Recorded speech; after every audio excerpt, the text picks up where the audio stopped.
Un día a la vez es un espacio para conectar con Dios a través de su palabra. Suscríbete y acompáñame en este maravilloso viaje y permite que la palabra nos transforme de dentro hacia afuera. Bendecido día para todos. Esta es la reflexión número 198 y el título de la reflexión de hoy es Los arrogantes serán humillados. Las lecturas las encontramos en Segunda de Crónicas capítulos 16 y 18, en Isaías capítulo 2 y el Evangelio de Mateo capítulo 8 versos del 18 al 34. Mira que la arrogancia la mayoría de las veces comienza de manera muy silenciosa, escondida detrás de una frase aparentemente sencilla: yo puedo solo. Pero con el tiempo esa actitud nos lleva a pensar que realmente somos autosuficientes, que no necesitamos del consejo, ni de la corrección, ni de la ayuda de nadie, y mucho menos de Dios. La arrogancia nos lleva a confiar en nuestras propias capacidades, a diferencia de la humildad que nos lleva a confiar en Dios. Y eso es lo que hoy Dios nos recuerda en su palabra, que con arrogancia nos alejamos. Mira que después del orgullo viene la...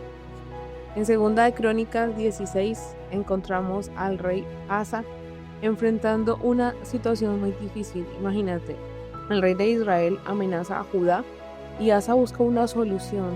Mira, y la solución que buscó desde nuestra humanidad fue perfecta, porque fue y contrató a los sirios para que lo defendieran. Compró con los tesoros del templo ayuda. Decimos, uy, no, ese tipo es muy brillante. Pero sin embargo, Asa olvidó que Dios ya lo había ayudado. Cuando él había enfrentado años atrás un ejército muy poderoso, había confiado en Dios y Dios le había dado la victoria. Y ahora estaba ante un enemigo más pequeño. ¿Y qué hizo? Confió en sus propias fuerzas. Y el profeta Hanani le dijo, por cuanto se había apoyado en sus fuerzas y no en Dios, iba a perder contra el rey de Israel. Mira que por eso todos los días nosotros debemos recordar como un antídoto del orgullo que todo lo que Dios ha hecho. Recordar que todo proviene de Él y que todas las victorias que hemos tenido han sido gracias a Él. Si todos los días estamos en esa gratitud, es muy difícil que la arrogancia venga a nosotros. Pero si no lo hacemos, uy, Dios mío, todos somos orgullosos. Es nuestra naturaleza. Algunos se les nota más, otros es más sutil, pero todos, absolutamente todos, tenemos orgullo. El problema del orgullo es que nos hace olvidar a Dios. Solamente cuando estamos en dificultades es que lo buscamos. Miren que ya hemos hablado de esto, y cuando tenemos esta habilidad empezamos a confiar que fuimos nosotros y no Él. Y empezamos a vivir de manera independiente, lejos de Él. Pero mira que aquí la palabra nos dice el profeta que los ojos del Señor recorren toda la tierra para fortalecer a quienes le son completamente fieles. Hasta que Dios sigue buscando en medio de nosotros quienes confían en Él. Mira que no está buscando perfección, no nos pide que no nos equivoquemos, no.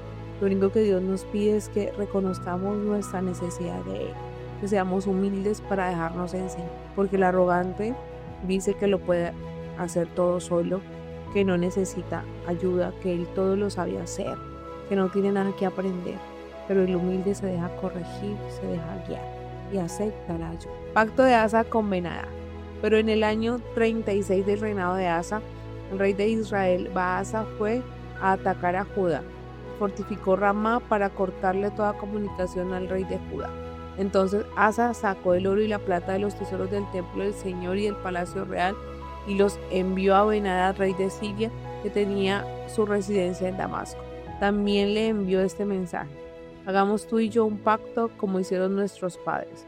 Aquí te envío oro y plata. Rompe el pacto que tienes con Baasa, rey de Israel, y así me dejará en paz. Ben-Hadad aceptó la proposición del rey Asa y envió a los jefes de sus tropas a atacar las ciudades de Israel. Así conquistaron Lión, Dan, Abel-Maín y todas las ciudades de Neftalí que servían de almacenes. Cuando Baasa lo supo, dejó de fortificar Rama, suspendiendo sus trabajos. Entonces el rey Asa tomó consigo de toda Judá y se llevaron de Ramá las piedras y la madera que Baasa había usado para fortificarlas, y con ella fortificó Gebea y Mispa. Por aquel tiempo fue el profeta Hanani a visitar a Asa, rey de Judá, y a decirle: el ejército del rey de Siria se te ha escapado de las manos, porque te apoyaste en el rey de Siria y no en el de tu Dios. ¿No formaban los etíopes y los libios un ejército sumamente poderoso, con muchísima caballería y carros de combate? Sin embargo, el Señor los entregó en tus manos porque te apoyaste en él. Pues el Señor está atento a lo que ocurre en todo el mundo para dar fuerza a los que confían sinceramente en él. En esto has actuado como un tonto, porque de ahora en adelante tendrás más guerras. Entonces Asa se enfureció de tal manera contra el profeta que lo mandó a encarcelar. También en ese tiempo trató brutalmente a algunos del pueblo. Muerte de Asa. La historia de Asa desde el principio hasta el fin está escrita en el libro de los reyes de Judá y de Israel. En el año 39 de su reinado, Asa enfermó gravemente de los pies, pero en su enfermedad no recurrió al Señor sino a los médicos. Murió en el año 41 de su reinado y lo enterraron en el sepulcro que había mandado hacer en la ciudad de David. Lo colocaron en una camilla llena de perfumes y de toda clase de sustancias aromáticas hábilmente preparadas. Luego encendieron en su honor una enorme hoguera. Mira, les voy a proponer algo como antídoto para todos contra el orgullo: escribir cada cosa que Dios hace en nuestras vidas, recordar de dónde nos ha sacado, cómo su fuerza nos ha sostenido, cuáles han sido todas sus misericordias renovadas en nuestra vida, absolutamente todo.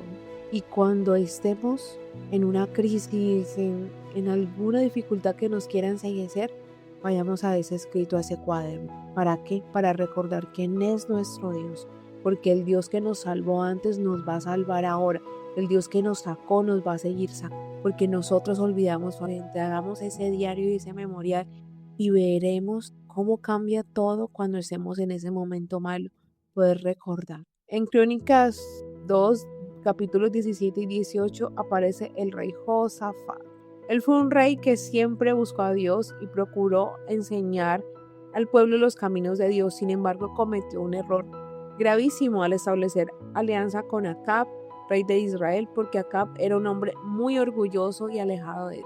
Josafat, a pesar de sus buenas intenciones, él terminó uniéndose a una persona que no compartía el mismo compromiso del Señor, y este lo llevó a tomar decisiones contrarias. El rey Acab le dijo a Josafat que atacara, y Josafat lo pensó y dijo: bueno, consultemos primero la palabra del Señor.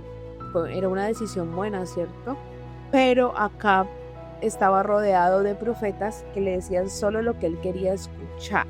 Pero cuando esos profetas hablaron, Josafat sintió que algo no estaba bien. Por eso él preguntaba que si había otro profeta a quien más consultar.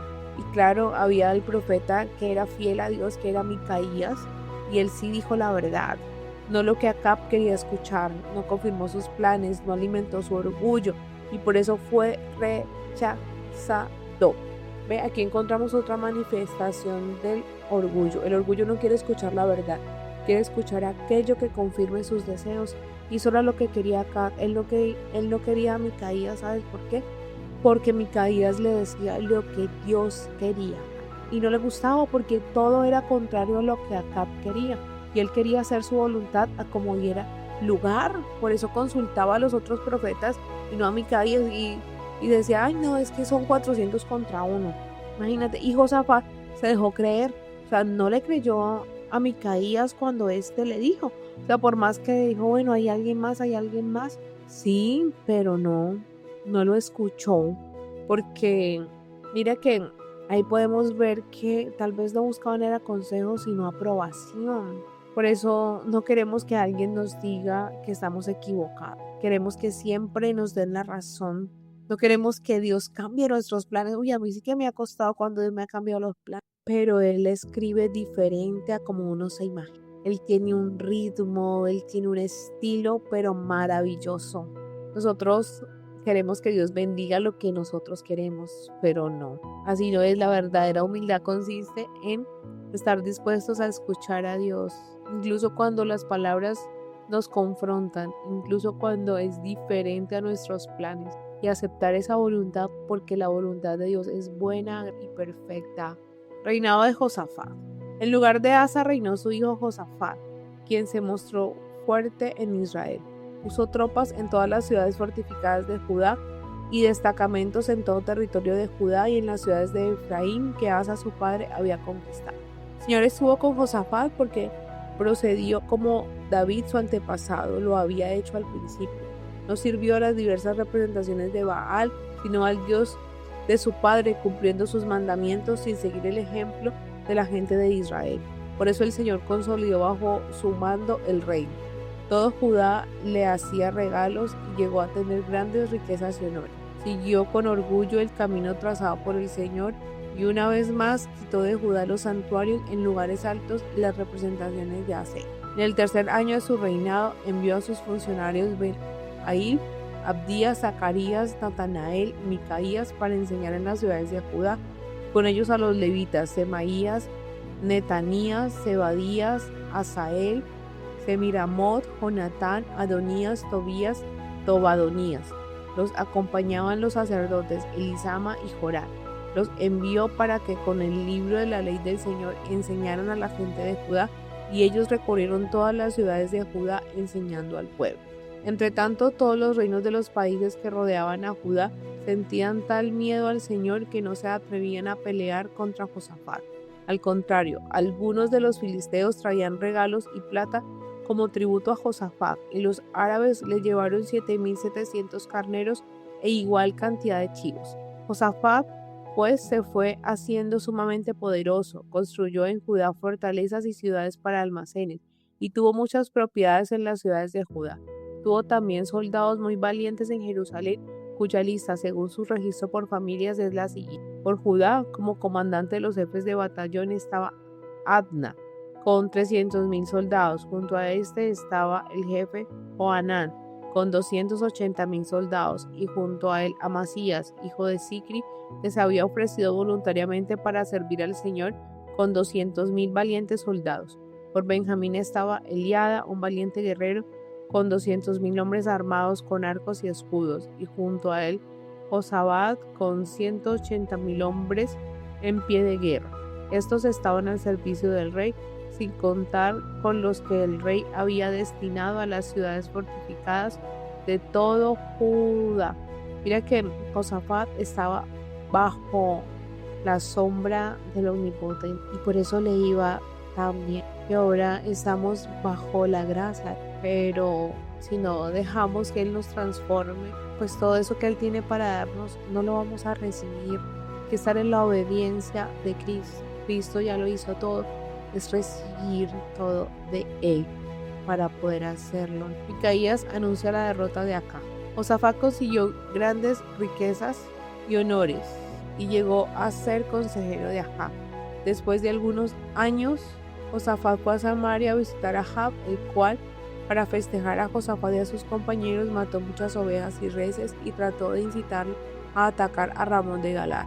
En efecto, Ahab, rey de Israel, preguntó a Josafat, rey de Judá: ¿quieres acompañarme a marchar contra Ramón de Galad? Josafat le respondió: yo, lo mismo que mi ejército, estamos contigo y con tu gente para ir a la guerra, pero antes consulta la voluntad del Señor. El rey de Israel reunió a los profetas, que eran 400, y les preguntó: ¿debemos atacar Ramón de Galad o no? Ellos respondieron: atácala, porque Dios te la va a entregar. Pero Josafat preguntó: ¿no hay algún otro profeta del Señor aquí también que podamos consultar? El rey de Israel contestó a Josafat: hay uno más, por medio del cual podemos consultar al Señor. Es Micaías, hijo de Imla, pero lo aborrezco porque nunca me anuncia cosas buenas, sino siempre malas. Micaías anunciaba lo que Dios quería decir. O sea, ¿tú estás dispuesto a escuchar lo que Dios quiere decirte? Él te lo va a decir con amor, pero puede que no te guste.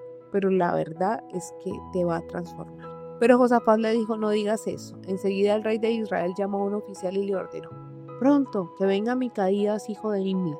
Tanto el rey de Israel como Josafat, el rey de Judá, tenían puesta su armadura y estaban sentados en sus tronos en la explanada a la entrada de Samaria, y todos los profetas caían en trance profético delante de él. Sedequías, hijo de Kenam, se había hecho unos cuernos de hierro y gritaba: así ha dicho el Señor, con estos cuernos atacarás a los sirios para exterminarlos. Todos los profetas anunciaban lo mismo. Decían al rey: ataca a Ramón de Galad y obtendrás la victoria, pues el Señor va a entregarte las. El mensajero que había ido a llamar a Micaías le dijo a eso: todos los profetas sin excepción han dado una respuesta favorable al rey. Así pues te ruego que hables con todos ellos y anuncies algo favorable. Micaías les contestó: juro por el Señor que solo diré lo que mi Dios me ordene decir. Mira, él no le importaba lo que pasara con su vida, él iba a decir lo que Dios le mandó a decir. Luego se presentó ante el rey y el rey le preguntó: Micaías, ¿debemos atacar Ramón de Galad? Cuando Micaías dijo: atáquenla y obtendrán la victoria, pues Dios se la va a entregar. Pero el rey le respondió: ¿cuántas veces te he de decir que bajo juramento me declares solo la verdad en el nombre del Señor? Entonces Micaías dijo: he visto a todos los israelitas desparramados por los montes como ovejas sin pastor, y el Señor ha dicho: estos no tienen dueño, en que cada uno vuelva en paz a su casa. El rey de Israel dijo a Josafat: ¿no te he dicho que este hombre nunca me anuncia cosas buenas, sino solo cosas malas?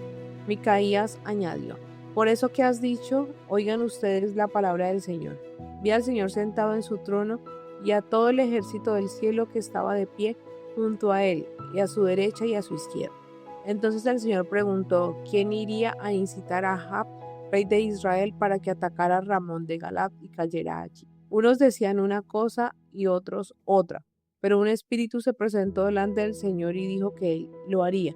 El Señor le preguntó cómo lo iba a hacer, y el espíritu respondió que iba a inspirar mentiras en todos los profetas del rey. Entonces el Señor le dijo que en efecto conseguiría engañarlo y que fuera a hacerlo. Y ahora ya sabes que el Señor ha puesto un espíritu mentiroso en los labios de estos profetas tuyos y que ha determinado tu ruina. Entonces Sedequías, hijo de Kená, acercándose a Micaías, le dio una bofetada y dijo: ¿por dónde se fue el espíritu del Señor para hablarte a ti?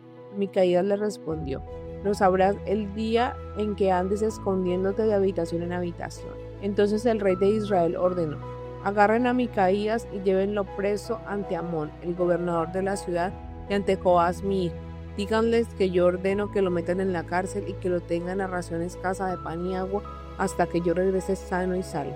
Todavía añadió Micaías: si tú vuelves sano y salvo, el Señor no ha hablado por medio de mí. Mira la seguridad del profeta. Así pues, rey de Israel y Josafat, el rey de Judá, avanzaron contra Ramón de Galad, y el rey de Israel dijo a Josafat: ya voy a entrar en la batalla disfrazado y tú te pondrás mi ropa. Así el rey de Israel se disfrazó y ambos entraron en combate. Pero el rey de Siria había ordenado a los capitanes de sus carros de combate que no atacaran a nadie que no fuera el rey de Israel. Cuando los capitanes de los carros vieron a Josafat, pensaron que él era el rey de Israel y le ordenaron para atacarlo. Entonces Josafat gritó pidiendo ayuda y el Señor lo ayudó. Dios los apartó de él. Mira, Dios, o sea, él se metió en la boca del lobo, sin embargo, por su fidelidad, Dios le perdonó la vida. Pues al ver ellos que no era el rey de Israel, dejaron de perseguir. Pero un soldado disparó su arco al azar e hirió de muerte al rey de Israel por entre las juntas de la armadura.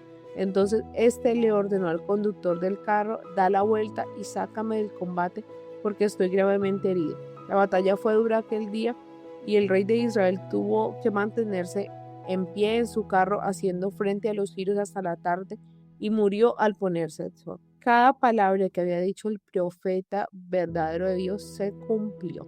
Isaías capítulo 2. Dios humillará el orgullo humano. En este capítulo el profeta presenta una visión del futuro. Dios reunirá a las naciones y les enseñará sus caminos. Las personas dejarán de vivir para la guerra y aprenderán a vivir en paz. Pero antes de esta restauración, el profeta anuncia algo muy importante. El Señor será exaltado por encima de todos y el orgullo humano será humillado. Ya que el ser humano suele construir su vida intentando demostrar su grandeza.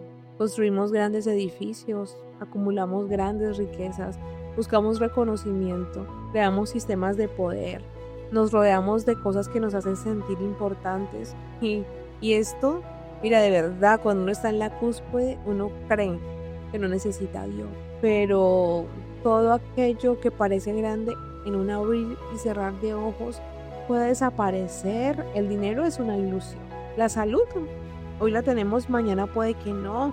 El poder también, eso hoy está y mañana. La fama, mira, es como una espuma, hoy la tienes, mañana no.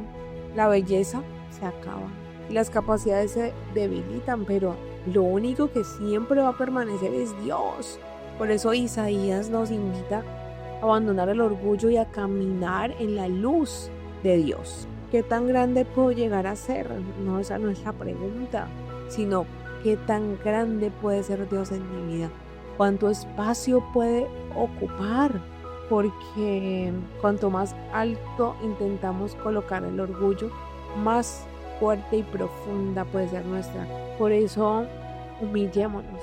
O sea, voluntariamente hagamos delante de Dios y donde sea necesario para reconocer que somos limitados. Mira, yo reconozco que yo soy muy despistada.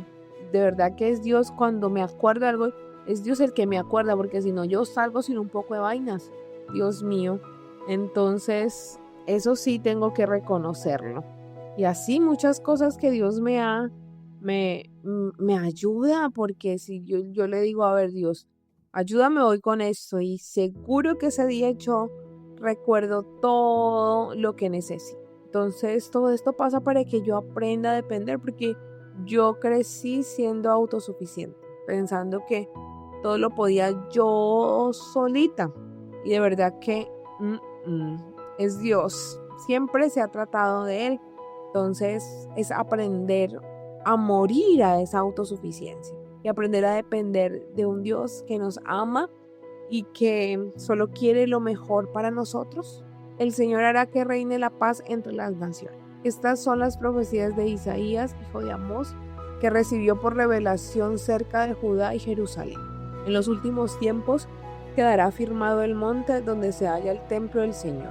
Será el monte más alto que cualquier otro monte. Todas las naciones vendrán a él. Pueblos numerosos llegarán diciendo, vengan, subamos al monte del Señor, al templo del Dios de Jacob, para que Él nos enseñe sus caminos y podamos andar por sus senderos. Porque de Sión saldrá la enseñanza del Señor, de Jerusalén vendrá su palabra. El Señor juzgará entre las naciones y decidirá los pleitos de pueblos numerosos. Ellos convertirán sus espadas en arados y sus lanzas en hoces. Ningún pueblo volverá a tomar las armas contra otro ni a recibir instrucción para la guerra. Vamos, pueblo de Jacob, caminemos a la luz del Señor. Castigo de los soberbios. Señor, has abandonado a tu gente, al pueblo de Jacob. El país está lleno de adivinos venidos del oriente, de magos como entre los filisteos, y se hacen tratos con extranjeros. El país está lleno de oro y plata, de tesoros inmensos. El país está lleno de caballos y de infinidad de carros, pero también está lleno de ídolos. La gente adora los dioses que ha hecho con sus manos, con sus propios dedos. Se han humillado y se han rebajado, no los perdono. La gente se meterá entre las rocas debajo del suelo. Se esconderá de la presencia terrible del Señor, del resplandor de su majestad.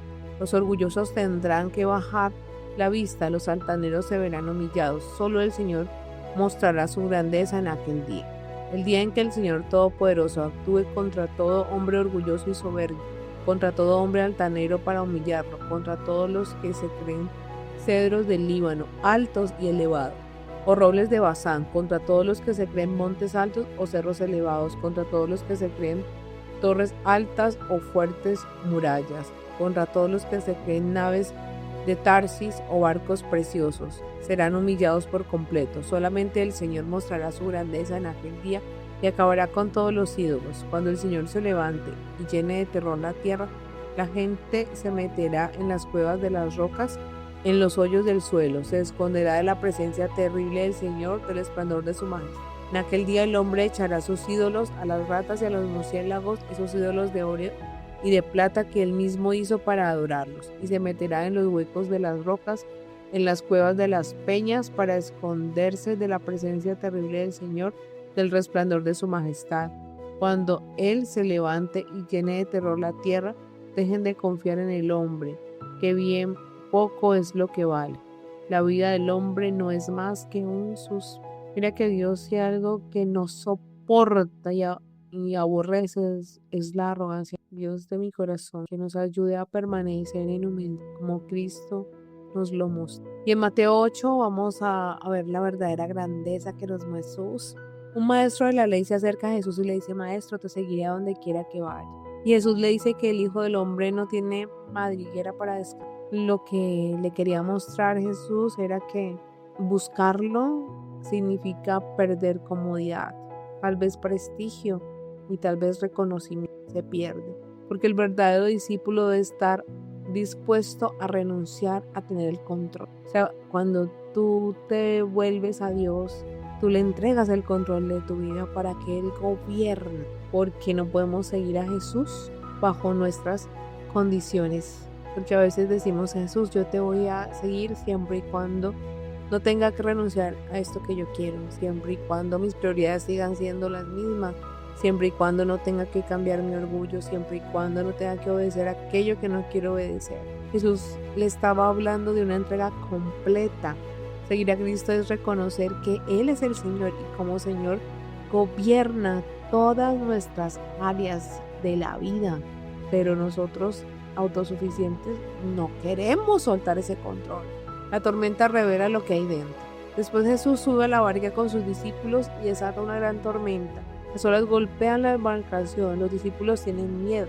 Sin embargo, Jesús está dormido, entonces ellos gritan: Señor, sálvanos que perecemos.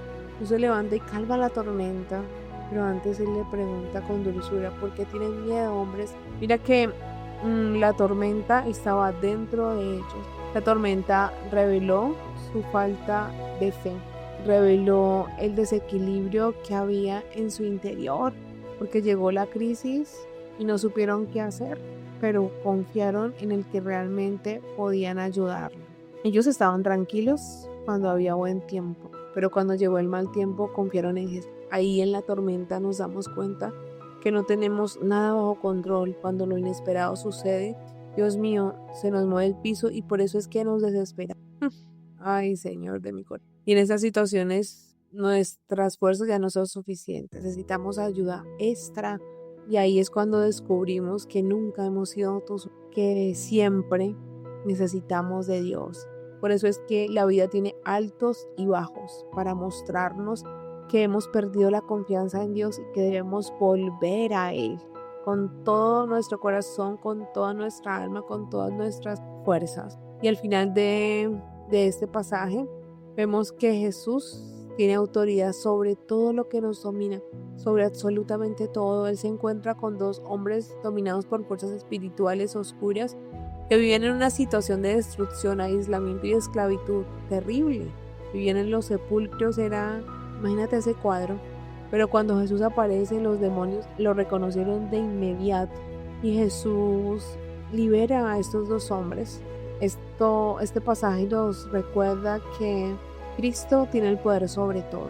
Si tú le permites entrar, Él domina tu orgullo, Él te saca del pecado, Él domina tu miedo, domina tus adicciones y te ayuda a sanar esas heridas, porque Jesús sigue teniendo autoridad, siempre latente. Es reconocer que le necesitamos, humillarnos delante de Él. Eso es humillarse, es reconocer que sin Él, ¿para qué? Para ser levantados por su gracia. Maravilla.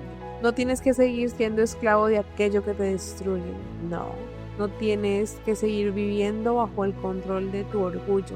No tienes que continuar creyendo que puedes resolverlo todo solo. No. ¿Sabes cuál es tu opción hoy?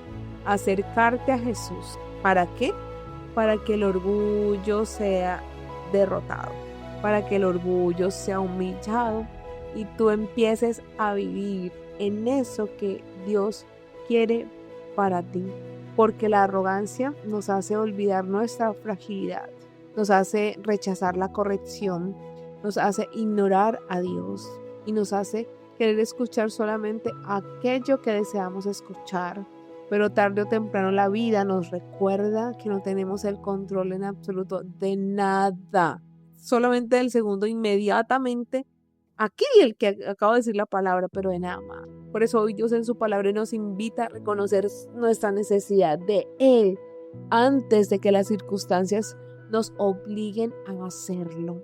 Mira que es necesario. Nosotros siempre en la cima no, en algún momento se nos olvida de dónde proviene todo y terminamos, es que yo me esforcé, es que yo, el yoísmo. No, es mirar a Jesús, porque es el autor y el consumador de la fe, de todo, absolutamente todo.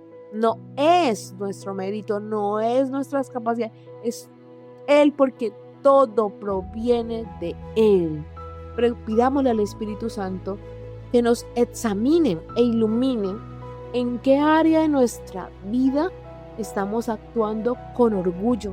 Tal vez me cuesta pedir perdón, tal vez me cuesta aceptar consejos, tal vez me cuesta reconocer mis errores o me molesta que me corrijan. Creo que siempre tengo la razón. Estoy tomando las decisiones sin consultar a Dios. Estoy confiando más en mis recursos que en los del Señor. Mira que ser humilde no significa que nos vamos a tratar mal, que no valemos nada, mucho que somos unos arrastrados. No.